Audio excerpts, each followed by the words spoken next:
Bismillahirrahmanirrahim. Assalamualaikum warahmatullahi wabarakatuh. Secara bahasa, Al-Baqi berarti yang maha kekal, yang maha abadi, dan tidak akan pernah binasa. Nama indah ini menegaskan bahwa Allah Subhanahu wa Ta'ala ada tanpa permulaan, dan akan tetap ada tanpa akhir. Ketika seluruh ciptaan di alam semesta ini hancur dan lenyap, keberadaan Allah Subhanahu wa Ta'ala akan tetap sempurna, dan tidak mengalami perubahan sedikit pun. Makna mendalam yang terkandung di dalam sifat Al-Baqi mengajarkan kepada kita tentang hakikat alam semesta yang bersifat sementara. Semua makhluk, mulai dari manusia, tumbuhan, hingga bintang-bintang di angkasa, diciptakan dengan batas waktu yang telah ditentukan oleh Allah Subhanahu wa Ta'ala. Hanya Allah Subhanahu wa Ta'ala satu-satunya zat yang berhak atas kekekalan mutlak, sehingga tidak ada satupun kekuasaan atau kenikmatan duniawi yang patut disombongkan oleh manusia. Pemahaman terhadap nama Al-Baqi juga memberikan kesadaran moral yang sangat tinggi bagi kehidupan manusia sehari-hari. Harta benda, jabatan, kedudukan, dan keindahan fisik yang dimiliki manusia di dunia ini hanyalah perhiasan yang akan sirna seiring berjalannya waktu. Dengan menyadari bahwa hanya Allah Subhanahu wa Ta'ala yang maha kekal, seorang hamba tidak akan menggantungkan kebahagiaan sejati dan jiwanya kepada hal-hal yang bersifat fana.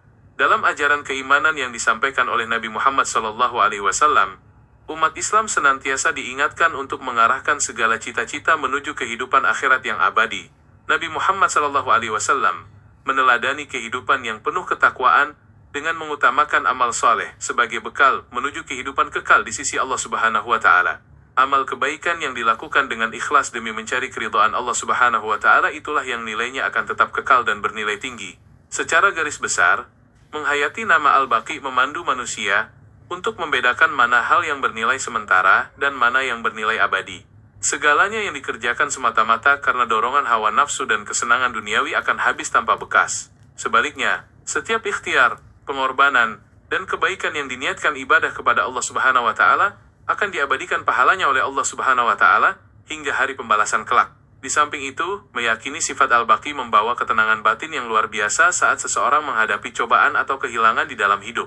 Ketika ujian datang, berupa hilangnya nikmat atau wafatnya orang-orang tercinta, seorang beriman akan terhibur dengan kesadaran bahwa sandaran utamanya, yaitu Allah Subhanahu wa Ta'ala, tidak akan pernah hilang. Nabi Muhammad SAW selalu mengajarkan agar hati senantiasa terikat teguh hanya kepada Allah Subhanahu wa Ta'ala yang maha menjaga dan maha kekal. Dengan demikian, meneladani nilai-nilai Asmaul Husna Al-Baqi mendorong manusia untuk berinvestasi pada hal-hal yang berdimensi abadi. Nilai-nilai ketakwaan, kejujuran, kasih sayang, dan ilmu yang bermanfaat adalah wujud nyata dari upaya manusia dalam menanam benih-benih kebaikan di dunia. Melalui bimbingan dan keteladanan yang diwariskan oleh Nabi Muhammad SAW, kita diajak untuk menjadikan keridhaan Allah Subhanahu wa Ta'ala sebagai tujuan tertinggi dari seluruh rangkaian kehidupan. Hidup di dunia ini hanyalah sebuah persinggahan singkat menuju tempat kembali yang abadi, maka perindahkanlah setiap langkah dengan niat yang murni dan tulus. Terima kasih atas segala perhatiannya, mohon maaf jika ada hal-hal yang kurang tepat dalam penyampaiannya. Semoga Allah Subhanahu wa Ta'ala selalu melindungi kita dalam kebaikan dan keselamatan. Wabillahi taufiq wal hidayah, wassalamualaikum warahmatullahi wabarakatuh.